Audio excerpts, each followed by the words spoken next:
How's everybody doing? I'm back with another video dealing with the Aboriginal imposters. This is what I do. I go after these guys because I think they are a danger to our community. So with that said, let me get into it. Now, I discussed Verrazano in an earlier video. This particular explorer is very important to the Aboriginal culture. And this basically is a document that basically does an analysis of his explorations into the New World. There's a lot to say about this document. I don't want to, take too much time into it, but I want to go to a part of the document which is very lengthy, and it has so many of his letters written in this particular document. But I want to go to the part that deals with the description of the natives. But before I go to the highlight area, I just want you guys to understand something. There is no original copy of that letter that describes the natives. And that's what it basically mentions in this particular part of the paragraph.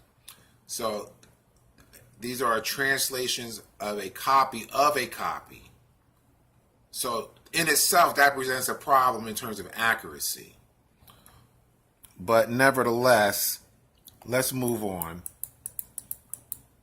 Okay,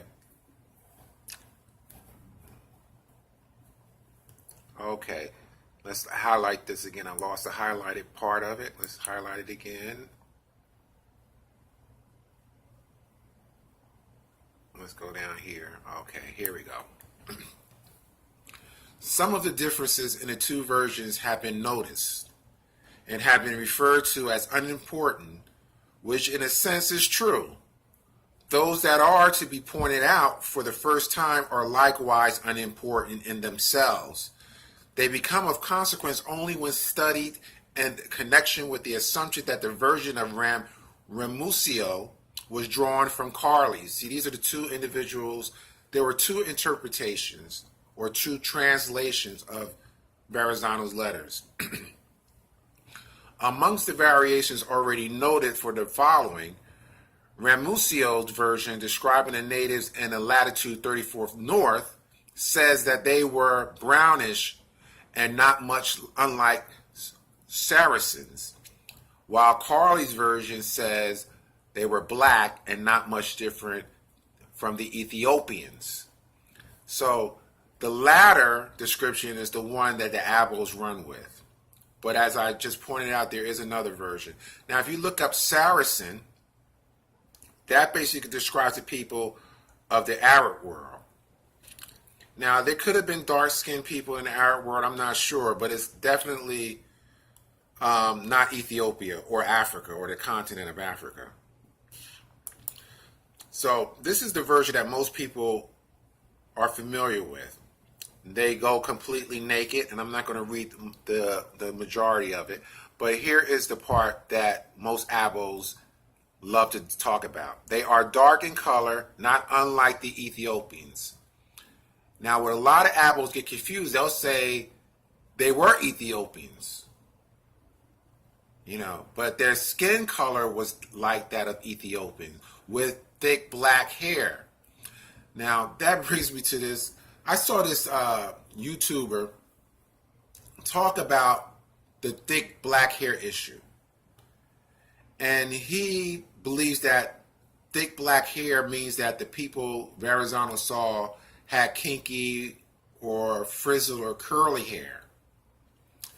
Because he believes that the Portuguese and the Spanish didn't have a word for kinky or woolly or frizzled. So they use thick. Keep in mind, thick describes volume.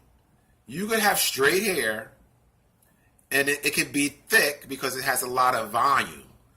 That's thick. We're not talking about texture. Texture is curly or soft or woolly or frizzled. That's texture. That's not thickness. So let's do this. If you look up this Latin word for woolly, And we all know that Latin is the mother language of Portuguese and Spanish. Now, apparently there's two ways of saying woolly in Latin, but I'm going to choose this meaning here. And I don't know how to pronounce it, but I'm going to say langinier or langinier. Okay? Now, keep in mind, the L-A-N comes into play once we look up Portuguese. Lanoso, the L-A-N, clearly shows that there is a link. And if you also did Spanish, it's also lanosos. So clearly woolly, if they wanted to describe bushy, they could have used lanoso and it would have been translated to be woolly. But that's not the case. And again, with the word curly, in Latin is crispus. All right? But if we go to Spanish, if I can locate mine. Here we go. It's hard to locate your mouse on a white screen, let me tell you. Portuguese is encarracanado. All right. There's no relation to the Latin word. And Spanish is risado. There's no relation, but they've developed these words independently of each other, I imagine, is the case where it may be. But they did have words to describe curly and woolly. That's the main point. And to show you even the Greeks back in the times when the Egyptian Empire was alive, you have a Greek philosopher who was known by the name of Herodotus, and his description of Egyptians. And let's read that. Herodotus states in a few passages that the Egyptians were black, dark. According to most translations, Herodotus states that a Greek oracle was known to be from Egypt because she was black. That the natives of the Nile region are black with heat. That means dark. And the Egyptians were black skinned with woolly hair. Okay, so they even had a word for woolly hair to describe the Egyptians. Okay, Lucian observed an Egyptian boy and noticed that he is not merely black, but has thick lips. And it goes on to describe other Greek historians who also describe the Egyptians. Either of these definitions or descriptions, woolly hair and thick lips, are attributed to any native people in the 14th, 15th, 16th century. And there's a reason, because they didn't look like African Americans. So I want to demonstrate for you that the Europeans knew what Africans looked like and was well aware of certain phenotypes. Okay, all we got to do is go to, I'm going to show you, this is a Wikipedia page, the history of Papua New Guinea. And many of you might be astonished to find out how did they get their name. You know, the key word is Guinea, and there's a Guinea in Africa. So let's look at that.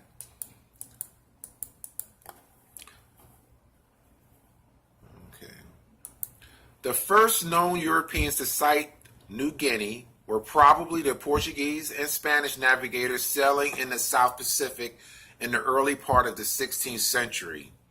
In 1526 through 1527, the Portuguese explorer Jorge de Menezes accidentally came upon the principal island and is credited with naming it Papal, after a Malay word for the frizzled quality of Melanesian people's hair. The Spaniard Inigo Ortiz de Retes applied the term New Guinea to the island in 1545 because of the perceived resemblance between the island's inhabitants and those found on the African Guinea coast. So clearly, Europeans around the same time, the 16th century, you had some Portuguese and Spanish in the Atlantic, and you had some Portuguese and Spanish in the Pacific. Even as early as the 15th century, Europeans, especially the Portuguese, were going up and down the African coast. That's why they believe. That's why they said that they believed that the Papua New Guinea people look like the Guinea people of West Africa. So they never attribute frizzled hair to the people in the New World.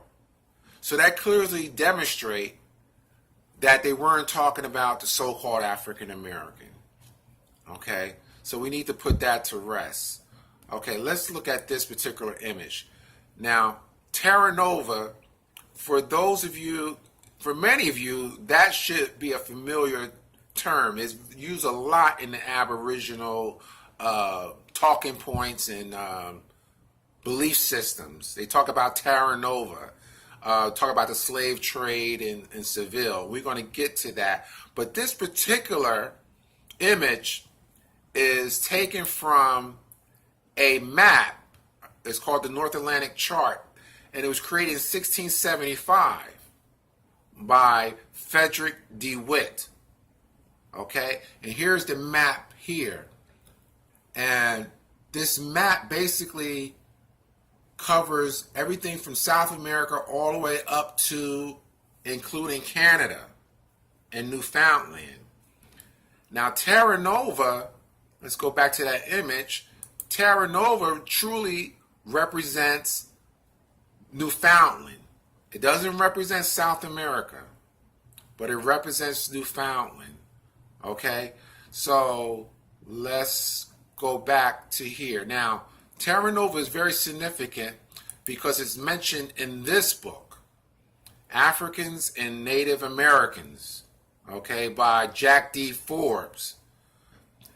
This is where you get the quote of about the slaves being in Seville and Valencia. I'm going to get let me get the actual quote up and we could talk about it, okay?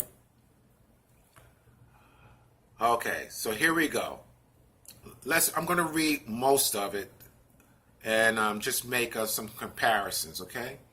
Slaves from Terra Nova show up in the slave markets of Seville and Valencia soon after 1500. Then the rest of the paragraph goes to talk about who were amongst those slaves in the slave markets. Okay, now here's the other part at the end of this paragraph is where Abos love to seize upon. They were all classified as Negroes with the exception of Juan and Pedro, called simply slaves. Okay? Now, unfortunately, in order to be able to fight the Abos, I have to kind of look at their videos. It's very tough, but somebody has to do it. So this came out of a video called Indigenous to America Behind the Lies. And what Abos are very good at is taking out information, putting in information that's not a part of a quote. But if you notice, he has quotation marks, right? As if to suggest that he actually quoted it. Now, if you look at the passage that I just went over, he added the Americas. It's not in the actual quote. And at the bottom here, the word Negroes, he spells it differently. Now, in the original quote, when you talk about Negroes, that was an adjective. It just means black in color. It wasn't talking about a particular people. It's just talking about black in color. But the Abos will do, because they always talk about reclassification, they want to use this term, Negroes. Okay? Now, you can't have it both ways. Now, if you want to use this word Negroes, then you have to accept the definition that's in your Bible. I call this the Aboriginal Bible. They swear up and down on this Bible because it contains the definition of an American, which is the people, the copper-colored people, or the copper-colored races of America, something like that. And they put a penny on their arm and their hand and say, see, they're talking about us. You know, foolishness. Anyway, in the same book that they always reference for the definition of an American, they also have the definition of a Negro. It was the English who turned Negro or Negro from an adjective to Negro as a noun. And so let's look at the definition of a Negro. A native or descendant of the black race of men in Africa. The word is never applied to the tawny or olive-colored inhabitants of the northern coast of Africa, but to the more southern race of men who are quite black. Okay. Now, I already told you that I don't believe Verrazano was talking about people who look like African Americans, what he saw. Now, I'm going to go back to Ford's book, to Africans and Native Americans, and we're going to do a little reading. Okay, I'm going to take it up a little bit. Let's take it up here, probably to page 28. We're going to read a little bit more. Okay, now this particular paragraph, Columbus was the major supplier. This is what most Abo sees on to proffer up the notion that there was this huge slave trade of Americans or Aboriginal Americans to Europe, and then to Europe, from Europe to Africa. Now, mind you, there is no evidence at all that any Aboriginal Americans went to Europe first and then were dropped off in Africa. That's all made up. I challenge any Abo to bring forth any documentation that says that. I believe I'm going to be waiting a long time for that. But let's just read what gave birth to the nonsense.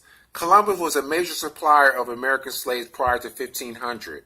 As noted earlier, he caused some 300 or perhaps, guessing, 6,000 slaves to be sent to Europe, and also, if we are to believe, that is not even sure, that his plans were implemented to the Azores, Canary, Madeira, the Cabo Verde Islands.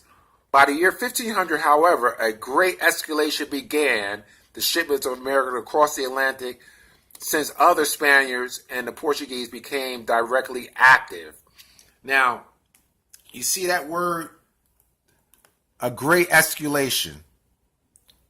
That's where the millions of indigenous people come from. From that particular word, a great escalation. Okay, I went up too far. Let's bring that back down. Okay. In the year 1500, Americans were directly transported to Europe from the Caribbean islands, from the coast of South America, and from the Terra Nova, here we go to page 29, Newfoundland region. 3 major new sources of slaves were thus opened up, and necessary to examine this subject before proceeding to analysis of what happened to the Americans when they arrived in the Eastern lands, meaning Europe and the islands that I mentioned earlier that are in the Atlantic. As mentioned above, Gaspar Corte Real, João Fernandes were among the Portuguese navigators from the Azores who reached the Newfoundland Greenland area in 1500, or perhaps earlier. Fernandez may have taken captives to the Azores, but if so, no record exists. In October 1501, however, Corte Real sent some 57 captives to Lisbon and their description is worth noting. Now, how come the Abos never talk about this? Now, apparently, must be Portuguese because I see very few Spanish words in here. But basically, this describes the inhabitants. So let's walk through. Here's the translation right here, beginning with the word thus. Thus, the Americans were slightly taller than the European observers, just like Giovanni described the natives that he saw. He also described them as taller. Okay? They resembled gypsies with their faces marked in signs like those of the Indians. The hair of the males, who were darker than the female, was long and curly, and their eyes were greenish in color. Thus, it is quite possible that these Americans were part of the Norse Greenlanders or part Breton or Basque. We do not know exactly where the green eyes Americans came from, whether from Newfoundland or Labrador, which is, the upper part of Canada. However, they were in possession of what appeared to be part of a sword and jewelry manufactured in Italy. This tended to confirm the early contact with Europe as discussed above. Okay? So clearly, now we're going to have to do a common sense analysis of this particular passage. Now I can hear Apple saying, well, all black people don't have kinky hair. Some black people have long hair and green eyes. Ask yourself this question, Abos. How many black people you know who are not mixed with anybody else have naturally straight hair that grows out of their scalp, naturally straight hair? How many African Americans or Abos you know who have green eyes? Now, certainly there's some African Americans that have green eyes. My brother has green eyes. But what we're talking about, we're not talking about the exception, we're talking about the rule. As you could tell from the description of these Americans, they described them as a collective. So the majority of them had these phenotypes. Clearly, this is not you, Abos. They're not talking about you. So the Americans that went to Europe did not look like you. But you never hear Abo quote this particular passage. They only quote the part that I mentioned before about the slaves showing up and the Terra Nova slaves showing up at the slave markets in Seville and Valencia,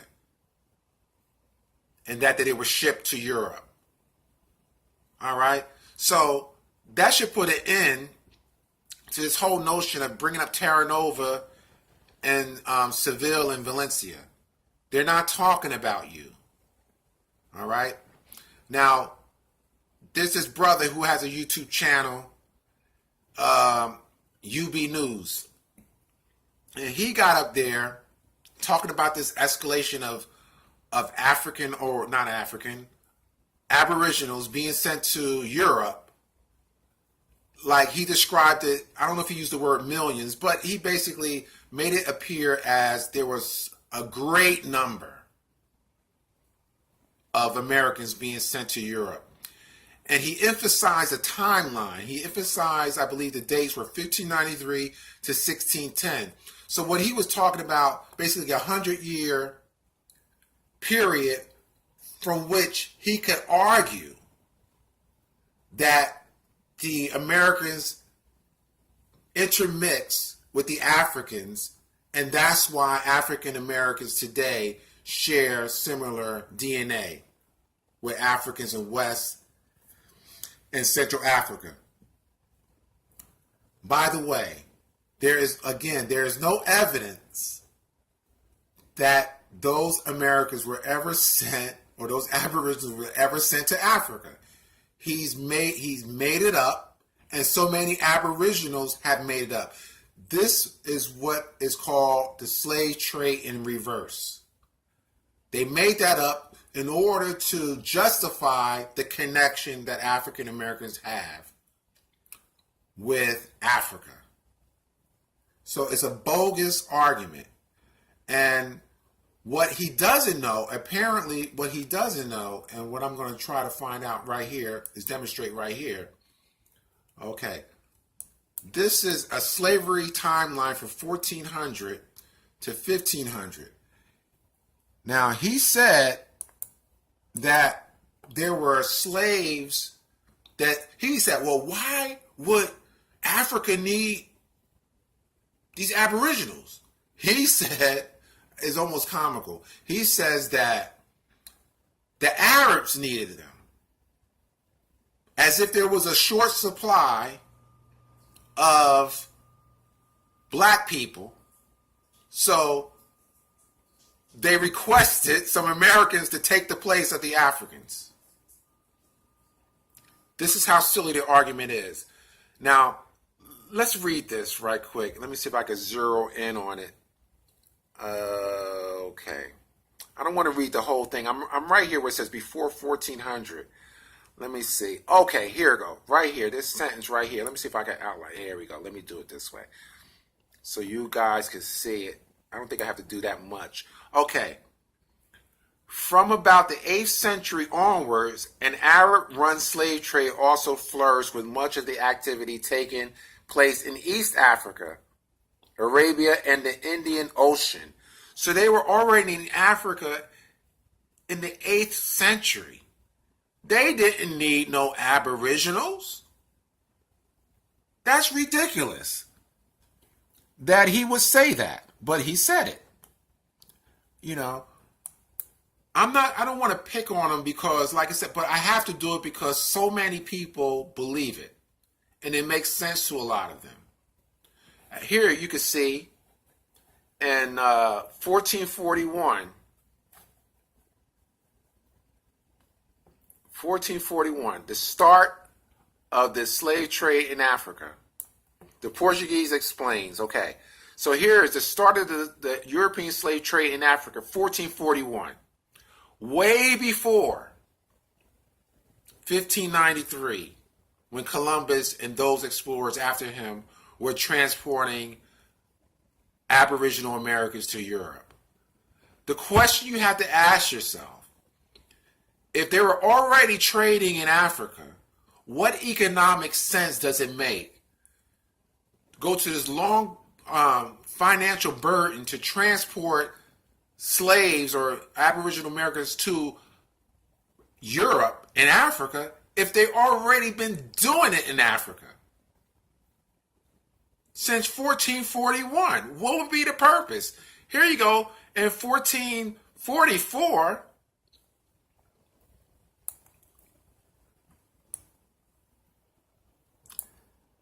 they kidnapped 235 slaves from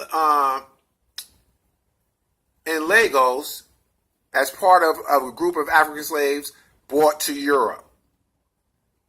So they were capturing slaves since 1441 in Africa. They got it going more in 1444, way before Columbus. All right, so let's move over here to 1501, okay? And there's a very important thing that I need to point out. Let me see. Okay, Columbus, I'm almost there. Okay, let's do it. Here we go. 1509.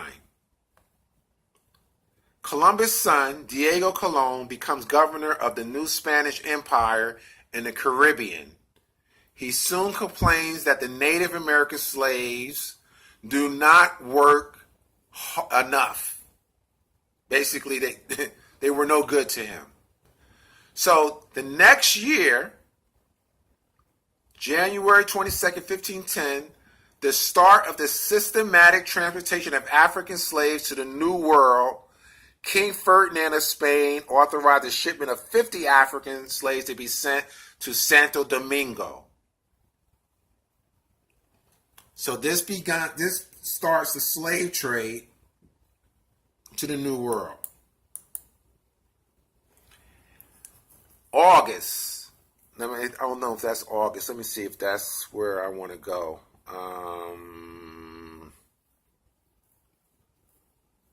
Okay, yes. August 18, 15, 18. A significant escalation of the slave trade. Charles V.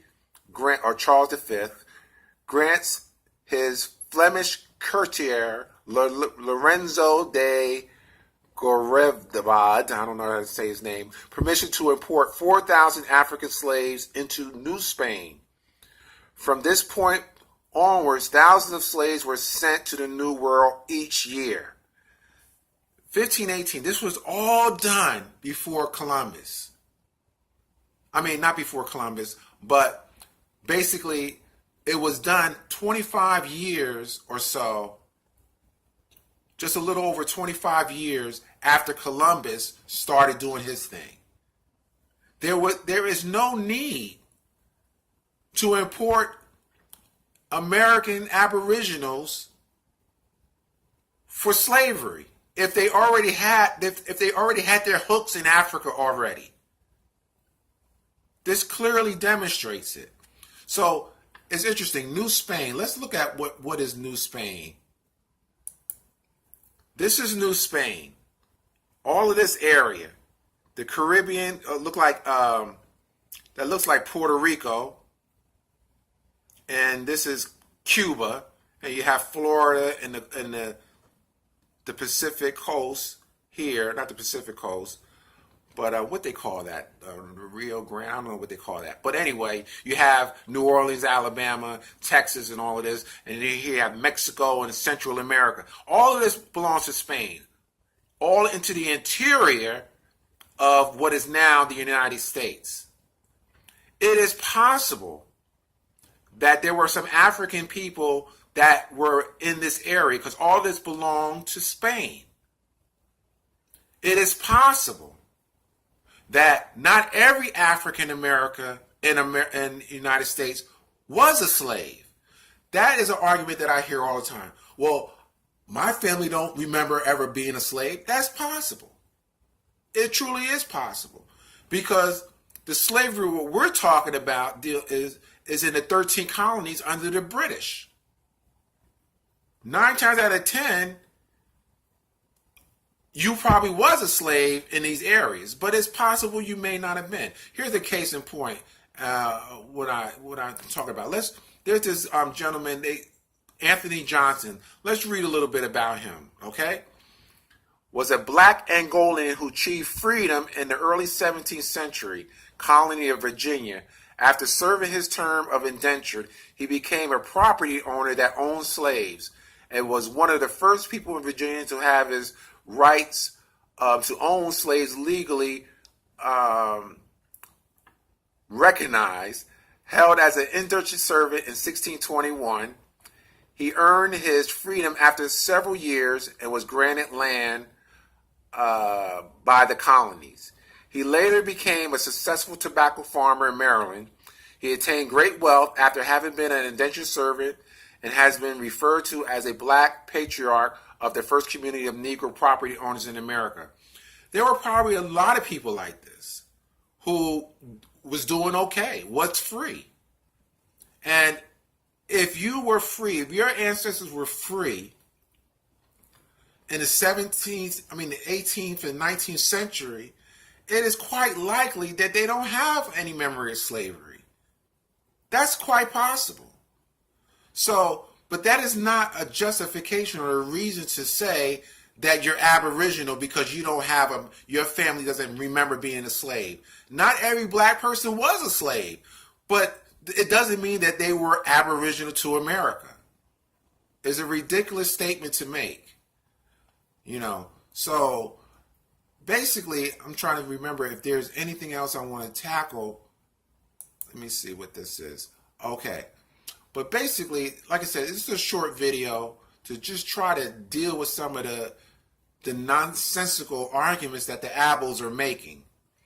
I have another video coming up that's really going to put the nail in the coffin on this whole idea here, because there's a new technique that the Abels have. they're starting to ask people who believe they're African Americans, how can you prove you're African American? Now, if you say DNA, they don't believe in DNA. So because they don't believe in DNA, then they could turn around and say, well, who are you to tell me that I'm not who I say I am? You can't prove who you are. But I have something for you, Abos, in my next video. So buckle up, because it's coming.